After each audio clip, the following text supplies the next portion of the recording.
Mixing is a huge part of creating professional sounding music, and I've made a lot of mixing mistakes over the years.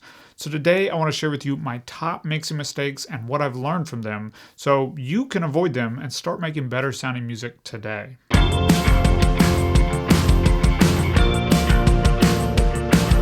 Welcome back to the Band Guide, where we use GarageBand to create professional sounding music.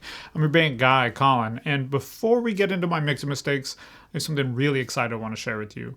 In just over a week, so a week from tomorrow, on March 11th, I'm going to be hosting a free live training on how to create professional sounding music in GarageBand. I'm going to be mixing an entire song right in front of you, walking through every decision along the way, and answering your questions as we go.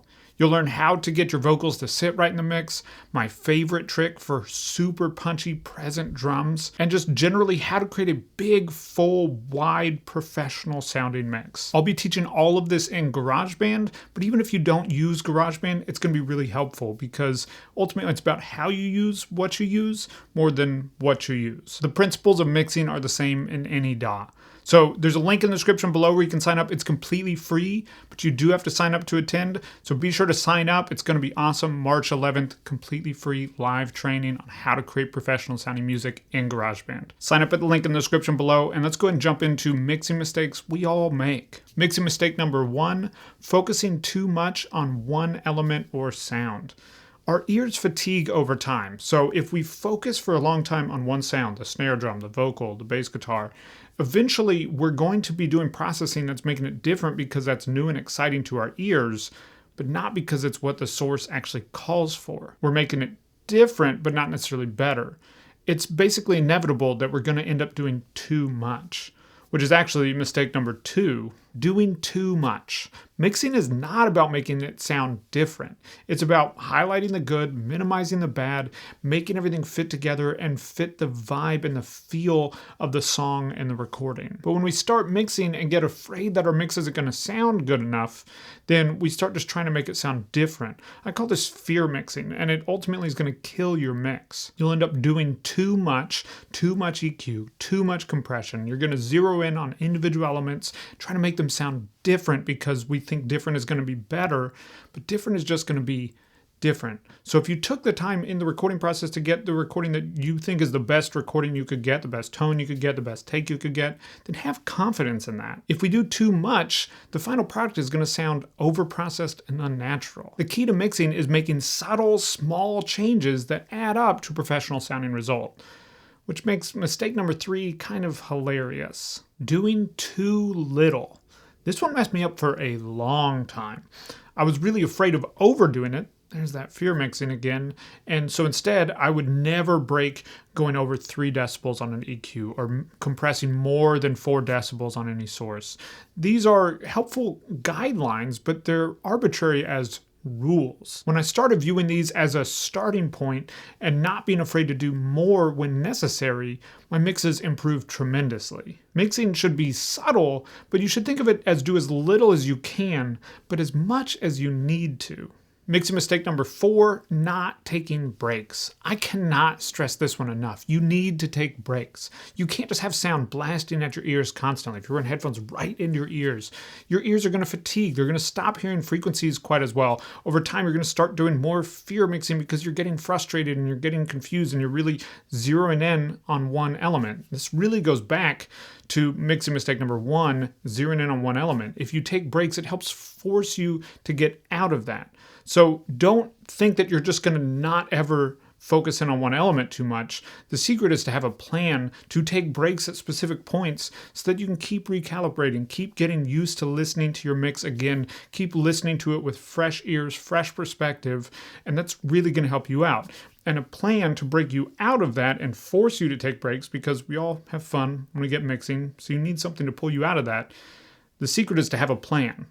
And that takes me to mixing mistake number 5, not having a plan.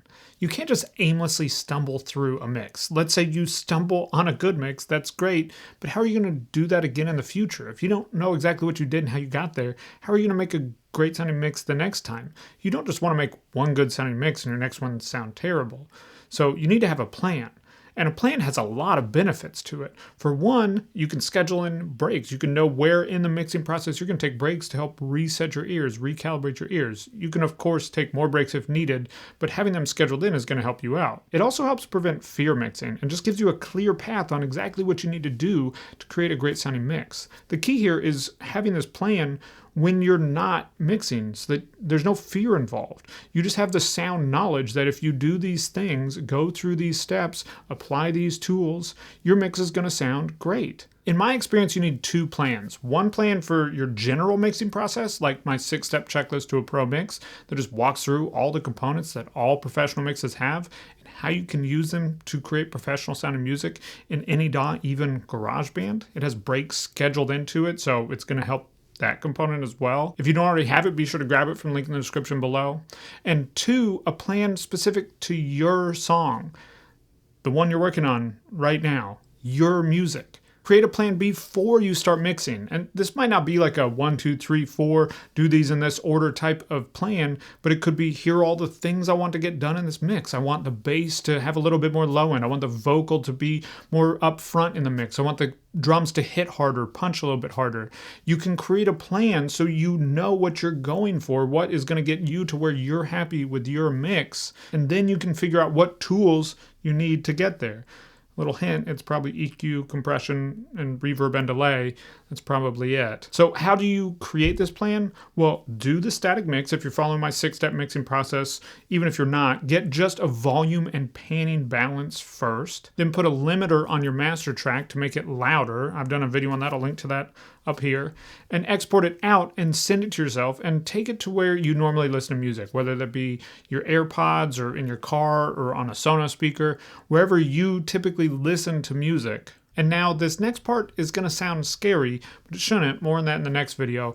But listen to a professional mix first. It needs to be in the similar genre of the type of song you're working on, but what you're listening for here is to cue your ears. You're trying to get your ears kind of calibrated to what a pro mix sounds like. You want to listen for the tone, you want to listen for the dynamics, you want to listen for the volume balance, you want to try to identify what kind of effects they're using. Are they using a lot of reverb? Are they using delays?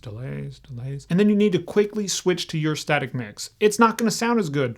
Why would it? You're comparing it to a completely finished mix and mastered song. Of course, it's going to sound better. Here's what to expect. Your mix is going to be quieter, so turn up the volume so it's close in volume. It's probably going to sound a little bit dull. It might sound a little bit muddy. The drums might not sound as punchy. Things might not sound quite as present or up front. You'll address the dullness and the muddiness with EQ. You'll address the punchiness and the presence with compression. So you'll fix those things when it comes time to actually start working on your mix. But here is where you're going to start making a list of what needs to be addressed. Okay, I hear that their vocal is a lot brighter than mine. I'm going to turn up the brightness on my vocal with an EQ. What needs more low end? What is too loud or too quiet? Maybe you notice like their snare is so much louder than my snare. I need to bring up my snare in my mix. What effects did they use on their vocals that I like? Did I like the long delay? Or did they have a quick slapback delay on the vocal? Figure out what you want to do and make a list of it. Okay, so I'm going to make my vocals brighter. I'm going to add more low end to the bass. I'm going to add more compression in the drums so that they're punchier. I'm going to add some compression in the vocals so it's more up front. I'm going to add some slapback delays so it takes up a little more space in the mix. And I just like the way that sounds. It's a little rock, right? Listen to these things, pay attention to them, make a list of what you want to do, then take that mix back to where you mix and set up. You now have your mixing plan and you have the plan for your specific song, and you can take those and you can go through the mixing plan and make sure you're hitting all the goals for your specific song.